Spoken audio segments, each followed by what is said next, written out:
Hello and welcome to the Giving Voice to Depression podcast. I'm Terry, the creator and co-host of this podcast. I've lived with depression most of my life, and I know how easy it can be to feel all alone in the experience. I'm not alone, and you aren't either. And I'm Dr. Anita Sands, a licensed clinical psychologist with a number of my own diagnoses, all of which bring a certain amount of anxiety and depression along with them. There is great power in shared experiences. We share our own as we engage in intimate and candid conversations with our weekly guests, exploring different perspectives on and experiences with depression. We keep it real because depression is real. We keep it hopeful because there truly is hope, in spite of what depression tells you.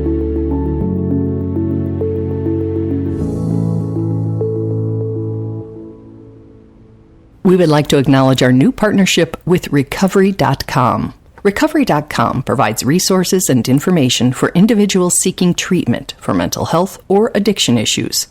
It offers a fact-checked and vetted online platform of treatment centers to help individuals find the right path to recovery. This episode is sponsored by the A.B. Korkor Foundation for Mental Health. While Terry and I research and record interviews for new episodes in the coming weeks, please enjoy this powerful episode from our archive. This episode is from our earlier years when I co-hosted with my sister Bridget. Hi, Terry. Hello, Bridget. Today we're doing part 2 of a 2-part series, and I just want to review a little bit of last week because it was such an amazing opportunity to hear both sides of a life-saving story. Mm-hmm. And we had Neil and Jonny, and they're both in England, and at the last episode, Jonny had decided that he was going to join Neil and go to a cafe and warm up and not jump off of a bridge right now. And in that comfort that they had found in each other and in that much better feeling place that they had established, all of a sudden the police enter. It's all chaotic and fast, and Jonny's taken away to the hospital. Mm-hmm. And Neil went to work. And then we pick it up in part 2.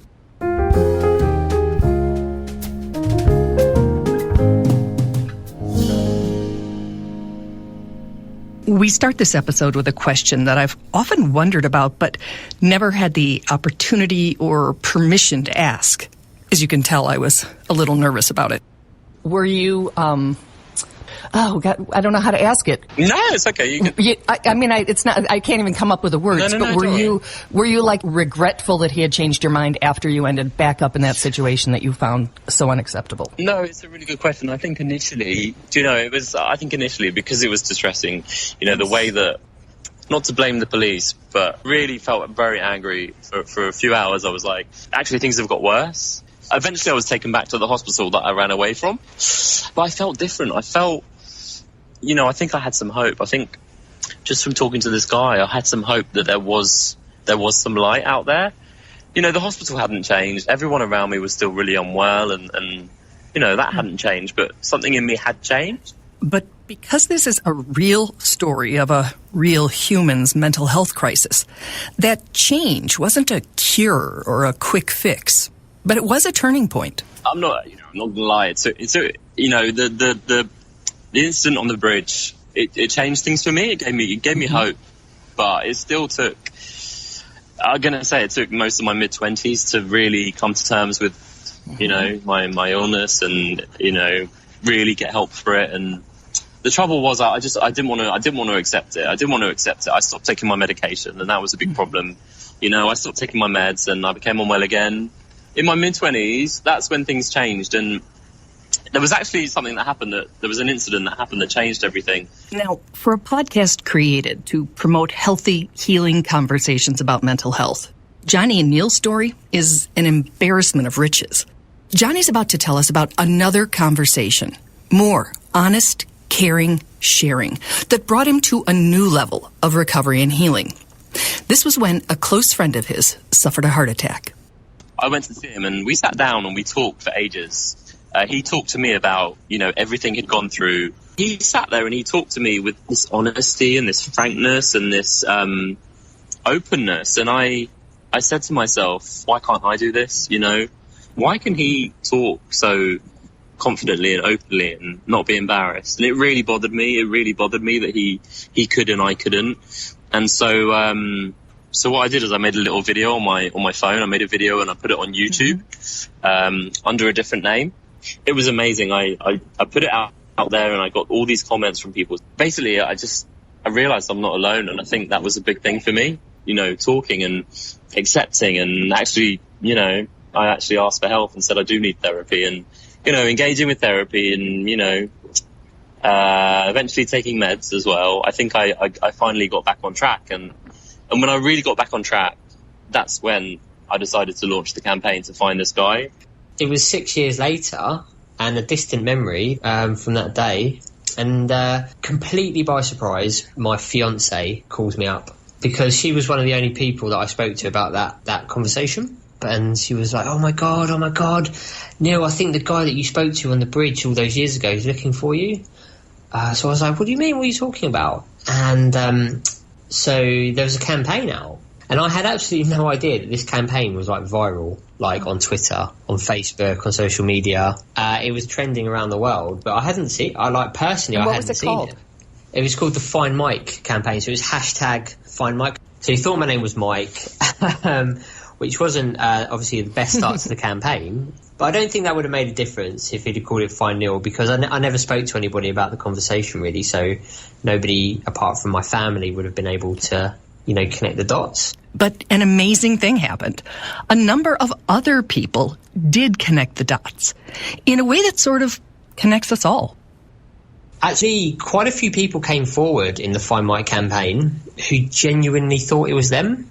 38 people came forward saying, I think I might have been the one that helped you on the bridge, which was incredible. We just thought that one person, this one stranger that helped me would come forwards, but 38 people. So 38 other men had helped a stranger who was also a male on that bridge and had never acknowledged it.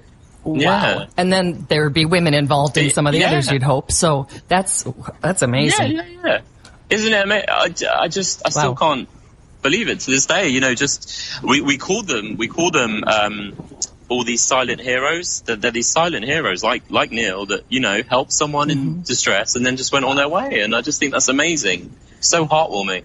And we know through that campaign that a lot of people in London have stopped somebody jumping off a bridge and then gone about their day and just got on with it. It was just interesting that I got to know how my story ended. Just what he did that day was just extraordinary, and not just for me, but my family as well. Actually, my family and my friends. They also had a huge debt to pay this man. And now all of us, by the way, everyone you're helping. Yeah. Yeah. Oh, thank you. Oh, thank you. And the impact on my life from that conversation has also been, I would say, as equally profound as Jonny has found it as well. So now we're on this journey together, a journey that's led me to this podcast, Giving Voice to Depression, because that's what I do. I feel so passionately about it now, and I've met so many people who have struggled and don't need to struggle, because half the battle is being able to be open and talk. But unfortunately, there's so much stigma. People take their lives. So we're just trying to do our part to stop that happening. Given the fact that you had never before had a conversation about mental health, and certainly were not trained to do so, what enabled you or inspired you to stop and put yourself in that position to help Jonny? Because I've thought about it a lot, and I think I had a lot of positive role models in my life. And even though we didn't talk about mental health growing up, I was very much encouraged to just kind of do what felt right, regardless of what people thought. We've all got somewhere to be, and we're all trading off a sacrifice, aren't we? Like, if I help this person, I'm going to be late, or I'm going to, lose a bit more money, or something like that. But it feels nice. Sometimes it's just nice just to make a sacrifice. I don't know. It's a nice feeling, and I think we should do it more often. I try to, but when somebody is in a real crisis point that they might actually do something dangerous, you don't have to get involved. You don't have to walk up to them, but you can do something. You can call the police, or you can hang around and make sure they're safe, or you could ask somebody else to come and help you go and speak to them. You know, you don't have to tackle it alone. So there's always something you can do. Don't kind of expect anyone to stop, because it's a big city, and you see people all the time that are unfortunately maybe unwell or who are in crisis, and people sort of become immune to it, sadly. I was incredibly lucky to find in the middle of London, on this bridge, this incredibly compassionate and kind and patient stranger.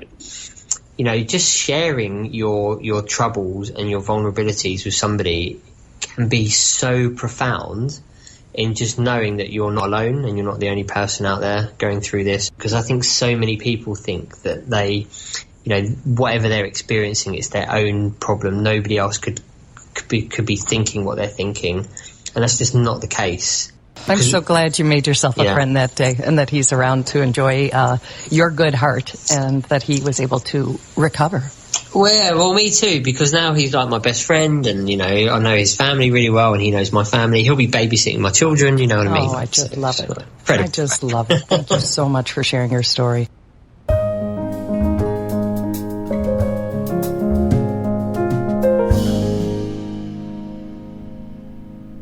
Neil and Jonny now work together as mental health and hope advocates, truly making a difference in the world. And it all started when one human heard another human's cry for help and answered. It really, it is an astonishingly touching story. There are times I get shivers. There are times I want to cry. There are times I'm so proud of humans. I mean, it really impacted me.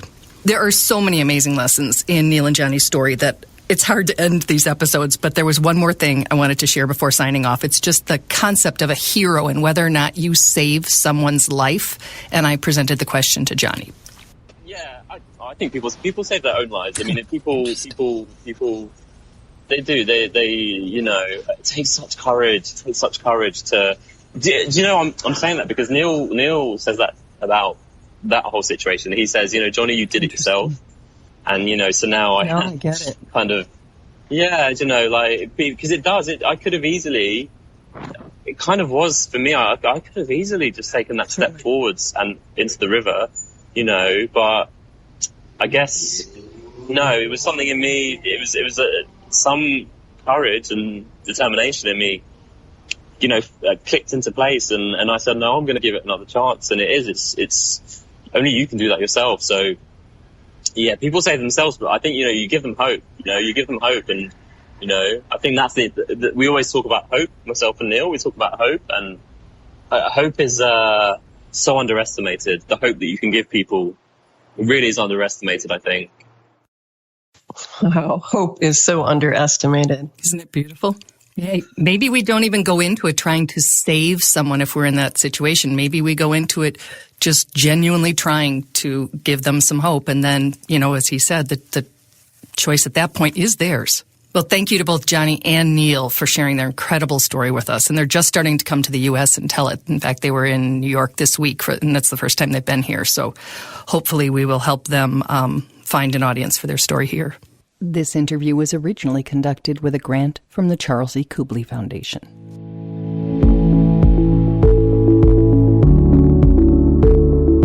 We truly hope that our podcast brings a little more understanding, helps you better articulate and reflect on your own experience with depression, or better understand how to support someone else who is struggling. If this episode has been of comfort or value to you, know that there are hundreds of others like it in our archive, which you can easily find at our website, givingvoicetodepression.com. And remember, if you're struggling, speak up, even if it's hard. If someone else is struggling, take the time to listen.